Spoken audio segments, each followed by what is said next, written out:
Hello friends, welcome to லோஷியம் நானும். இன்றைக்கி ஆட்டோட மண்ணீரல் தான் செய்ய போகிறோம், அதாவது சுவரொட்டி. இந்த சுவரொட்டி நான் இன்றைக்கி 4 சுவரொட்டி வாங்கியிருக்கேன்.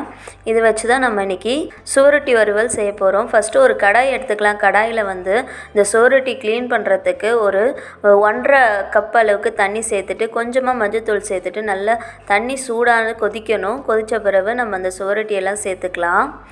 சேர்த்துட்டு நம்ம ஒரு மூடியை போட்டு ஒரு 1/4 ஹவர் கிட்ட அப்படியே விட்டுடலாம். 1/4 ஹவர் ஆயிடுச்சு. இப்போ அந்த சுவரொட்டி எல்லாத்தையும் எடுத்தாச்சு. எடுத்த பிறகு கொஞ்சம் ஹார்டாகிடும். இப்போ கொஞ்சமாக தண்ணி ஊற்றி 2 வாட்டி வாஷ் பண்ணி எடுத்துக்கங்க. எடுத்துட்டு திரும்பவும் அந்த சுவரொட்டியை அதே கடாயில் தண்ணி ஊற்றி நல்ல தண்ணி ஊற்றி வேக வைக்கலாம்.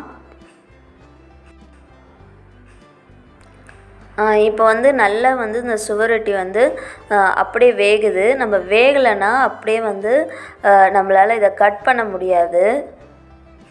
ரொம்ப சாஃப்டாக இருக்கும். அதுலேருந்து பிளட்டெலாம் வரும். அதனால் நம்ம வேக வச்சு எடுத்துக்கணும். அந்த தண்ணி இந்த வறுவலில் சேர்த்துக்கணும். இப்போ திரும்பவும் ஒரு கடாய் வச்சுட்டு அந்த கடாயில் 1 டேபிள் ஸ்பூன் அளவுக்கு மிளகு ஆட் பண்ணிக்கலாம். இப்படி வறுத்து போட்டோன்னா ரொம்ப வாசனையாக இருக்கும். அதே மாதிரி ரொம்ப டேஸ்ட்டாகவும் இருக்கும். நான் ஒரு மிக்ஸி ஜாரில் இந்த 1 டேபிள் ஸ்பூன் மிளகை சேர்த்துட்டு நல்லா அரைச்சி எடுத்துக்கலாம். இப்போ மிளகு அரைச்சி எடுத்தாச்சு. கூடவே நான் ஒரு கைப்பிடி அளவுக்கு பூண்டு ஆட் பண்ணிவிட்டு ரெண்டுத்தையும் கொஞ்சமாக தண்ணி ஊற்றி அரைச்சி எடுத்துக்கிறேன். ரொம்ப சாஃப்டாக அரைக்கணும்னு அவசியம் இல்லை. கொஞ்சம் கொரன்னு இருந்தால் கூட நல்ல டேஸ்ட்டாக தான் இருக்கும். திரும்பவும் நான் அதே பேன் வச்சுட்டு ஒரு 2 டேபிள் ஸ்பூன் அளவுக்கு எண்ணெய் விட்டுட்டு கொஞ்சமாக கடுகு போட்டுக்கலாம். கடுகு நல்லா பொரிஞ்சிடுச்சு. கூடவே நான் ஒரு பெரிய வெங்காயம் பொடியாக கட் பண்ணதை ஆட் பண்ணிக்கிறேன். கொஞ்சமாக கருவேப்பிலை ஆட் பண்ணிக்கலாம்.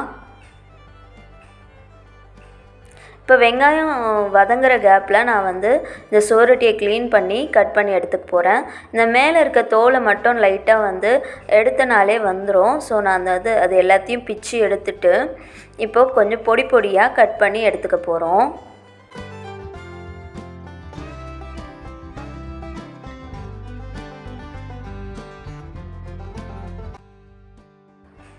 அவ்வளோதான். இப்போ பொடியாக எல்லாத்தையும் கட் பண்ணி எடுத்துக்கலாம். இந்த மாதிரி கட் பண்ணி எடுத்தோன்னா அந்த பிளட்டெல்லாம் வெளியே வராது. நம்ம ஃபஸ்ட்டே சுடு தண்ணியில் மஞ்சத்தூள் போட்டு நல்லா கொதிக்கிற தண்ணியில் நம்ம இந்த மண்ணீரல் சேர்க்கறதுனால அது மேலே இருக்க கிருமிகளும் செத்துடும். அதே மாதிரி இந்த கெட்ட ஸ்மெல்லும் வராது. இப்போ இந்த டைமில் வெங்காயம் நல்லா வதங்கிடுச்சு. நான் வச்சுருக்க ஒரு தக்காளி ஆட் பண்ணிவிட்டு நல்லா வதக்கிக்கலாம். நம்ம ஒரு மூடியை போட்டு தக்காளி வேக வச்சோன்னா சட்டுன்னு வெந்துடும். ஸோ அதனால் நான் மூடியை போட்டு வேக வச்சாச்சு.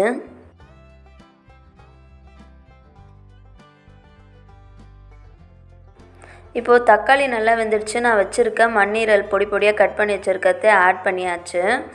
ஆட் பண்ணிவிட்டு நல்லா கலந்து விட்டுக்குங்க. பாருங்கள், இந்த மண்ணீரல் இந்த வெங்காயம் தக்காளியோடு நல்லா கலந்தாச்சு. இப்போ நம்ம அரைச்சி வச்சுருக்கோம் இல்லையா மிளகு பூண்டு, அந்த விழுதை ஆட் பண்ணிக்கலாம். இந்த மாதிரி செஞ்சோன்னா செம்ம ஸ்பைஸியாக இருக்கும். நல்ல காரச்சாரமாக நல்ல ஒரு மட்டன் மண்ணீரல் ரொம்ப டேஸ்ட்டாக இருக்கும். இந்த மாதிரி ஒரு நாள் ட்ரை பண்ணி பாருங்கள், உங்களுக்கு ரொம்ப பிடிக்கும். இந்த மண்ணீரலுக்கு தேவையான அளவுக்கு நான் உப்பு ஆட் பண்ணிக்கிறேன். இப்போ அந்த கிரேவி மிக்ஸி ஜாரோட கழுவி அதில் ஊற்றிட்டேன். இப்போ நம்ம கடாயில் வச்சுருக்கோம் இல்லையா அந்த மண்ணீரல் வேக வச்ச தண்ணி, அதையும் ஆட் பண்ணிக்கணும் இது கூடவே. ஏன்னா அதில் தான் எல்லா சத்தும் இறங்கியிருக்கும். ஸோ அதனால் நான் அந்த தண்ணியும் இதில் ஆட் பண்ணிவிட்டு நல்லா கொதிக்குது. இந்த டைமில் நான் ஒரு 1/2 டேபிள் ஸ்பூன் அளவுக்கு மிளகாத்தூள் ஆட் பண்ணிக்கிறேன். உங்களுக்கு காரமாக வேணும்னா மிளகாத்தூள் ஆட் பண்ணிக்கங்க. இல்லைனா அந்த மிளகு பூண்டோடையே வச்சிடலாம், டேஸ்ட்டாக தான் இருக்கும்.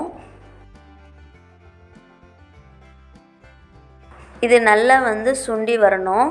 அதனால் நான் ஒரு மூடியை போட்டு வேக வச்சிடுறேன்.